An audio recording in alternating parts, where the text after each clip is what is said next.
Welcome to my video. আসসালামু আলাইকুম সবাইকে। আজ আমরা শিখব ইংরেজির 8টি প্রধান পার্টস অফ স্পিচ। প্রতিটি শব্দই এই গ্রুপগুলোর মধ্যে পড়ে, যেটা হচ্ছে খুবই গুরুত্বপূর্ণ। আমরা যখন একটা সেন্টেন্স তৈরি করব, সেই সেন্টেন্সটা তৈরি করার জন্য আমাদের অবশ্যই পার্টস অফ স্পিচ জানতে হবে। চলুন একে একে দেখে ফেলি। প্রথমটা হচ্ছে নাউন, যেটা আমরা বাংলাতে বুঝি বিশেষ্য, তাই না? তো নাউন কি বা বিশেষ্য কি?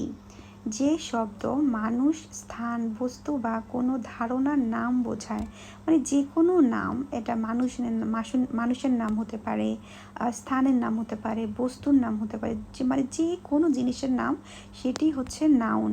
এখন একটা উদাহরণ, মিতু লিভস ইন ঢাকা। এখানে দুইটা নাউন আছে, একটা মিতু আর একটা হচ্ছে ঢাকা। তো এরকম আরও উদাহরণ like rose, mango, Martin, pizza, Bangladesh, Canada, China, আরও অনেক আছে। তো আমাদের দ্বিতীয়টা হচ্ছে প্রোনাউন। প্রোনাউন কি? বাংলাতে যেটাকে বলে সর্বনাম। তো সর্বনাম কাকে বলে? নাউনের পরিবর্তে যা ব্যবহার হয় ওটাই তো সর্বনাম, এটা আমরা জানি। যেরকম আই, ইউ, হি, শি, দে, ইট, এইগুলা হচ্ছে কি? প্রোনাউন। তো আমরা যদি বলি যে রুবেল ইজ ভেরি কাইন্ড, এখানে কিন্তু রুবেলটা নাউন, কিন্তু রুবেলটা না বলে যদি আমি বলি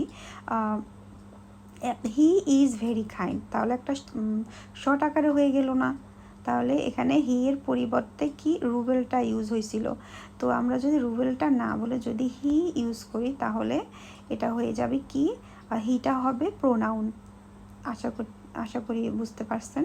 তো আমাদের 3 নাম্বারটা হচ্ছে ভার্ব। ভার্ব কি? কাজ। আমরা যে কোনো কাজ, এনি কাইন্ডস অফ কাজ, সেটাই হচ্ছে কি? ভার্ব। তো যে শব্দ কাজ বা অবস্থা বোঝায় তাকেই ভার্ব বলে সহজ ভাষায়। তো একটা উদাহরণ, দে ওয়াক এভরি মর্নিং, তারা প্রত্যেক দিন সকালে হাঁটে। এখানে ওয়াকটা হচ্ছে হাঁটা, রাইট?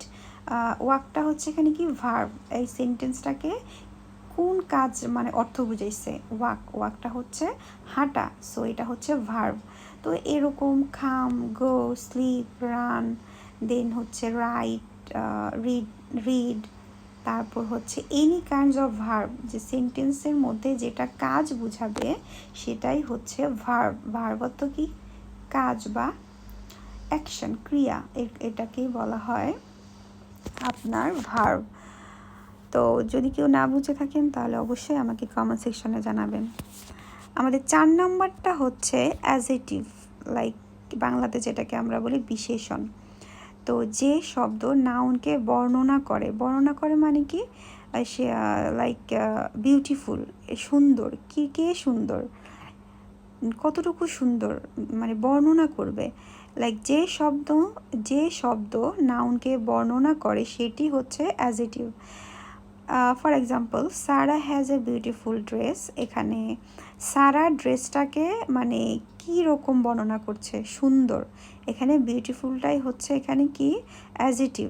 তো এরকম আরও অনেক অ্যাডজেক্টিভ আমরা পাবো আমাদের পড়ার জগতে। তো 5 নাম্বার পার্টস অফ স্পিচ, এটা হচ্ছে অ্যাডভার্ব। অ্যাডভার্ব কি? যে শব্দ ভার্ব, অ্যাডজেক্টিভ বা অন্য অ্যাডভার্বকে বর্ণনা করে। For example, she sings beautifully, সে অনেক সুন্দর গায়। তো গানটা সে কীরকম গায়, এটা কে প্রকাশ করছে? বিউটিফুলি প্রকাশ করছে। তো বিউটিফুলি বোঝাচ্ছে কিভাবে সে গান গায়। তো আর উদাহরণ, ভেরি ওয়েল, কুইকলি, এগুলাই হচ্ছে অ্যাডভার্ব। 6 number preposition. তো এটা হচ্ছে অব্যয়, এটা আমরা জানি, যে শব্দ দুইটি শব্দের মাঝে কি সম্পর্ক দেখায়। For example, the book is on the table. তো বইটা টেবিলের উপরে আছে। এখন কোথায় আছে? উপরে নাকি নিচে নাকি সাইডে নাকি বাম সাইডে, এরকম। তো অনটা হচ্ছে এখানে প্রিপোজিশন। তো বুক এবং টেবিল এর মধ্যে সম্পর্ক দেখাচ্ছে কে? অন। তো এরকম আরও অনেক উদাহরণ আছে, আমরা জানি, in, of, at, under, from, to, by, with, without, between, beside, since, over, into, up, down, আরও অনেক, এরকম আরও অনেক প্রিপোজিশন আছে। সো আমরা বেশিরভাগ ইউজ করি অন, ইন, অফ, অ্যাট, তারপর হচ্ছে ফ্রম, টু। তো আরও একটা ক্লাসে এটারই আলাদা একটা ক্লাস আমি দেখিয়ে দিব, লাইক ইনশাল্লাহ। আমাদের 7 নম্বর পার্টস অফ স্পিচ যেটা হচ্ছে কনজাংশন, যেটা আমরা বাংলায় বলি সংযোজক। সংযোজক মানে কি? যোজক, যুক্ত করে। এখন সংজ্ঞাটা কি? যে শব্দ দুটি শব্দ বা বাক্যকে যুক্ত করে, মানে দুটা শব্দকে বা দুটা বাক্যকে যুক্ত করবে, সেটাই হচ্ছে কনজাংশন। সো দেখি একটা ফর এক্সাম্পল দিয়ে দেখি। I like tea and coffee. আমি চা এবং কফি পছন্দ করি। এখন দেখেন, টি এবং কফি এই দুটোকে যুক্ত করছে কে? অ্যান্ড। আমরা একটু এভাবে বলতে পারতাম যে I like tea and I like coffee. এভাবে দুইটা সেন্টেন্স না বলে একটা সেন্টেন্সের ভিতরে আমি বলে দিয়েছি যে I like tea and coffee. So এরকম আরও অনেক উদাহরণ আছে, লাইক বাট, অর, বিকজ, আরও অনেক এরকম আরও অনেক উদাহরণ আছে। এটার আলাদা ক্লাস আমি দেখিয়ে দিব। তো ইন্টারজেকশন আমরা জানি, শেষ ইন্টারজেকশন এটা হচ্ছে আবেগ সুযোগ অব্যয়। আমরা আমাদের সেন্টেন্স সবসময় কয়েকটা না কয়েকটা বাক্য বলি, আমাদের প্রত্যেক দিনের কয়েকটা সেন্টেন্স, যে মানে বেশি আবেগবান কিছু সেন্টেন্স ইউজ করি, তাই না? দুঃখের হোক, সুখের হোক, হঠাৎ করে হোক। তো ইন্টারজেকশনটা কি, কাকে বলে?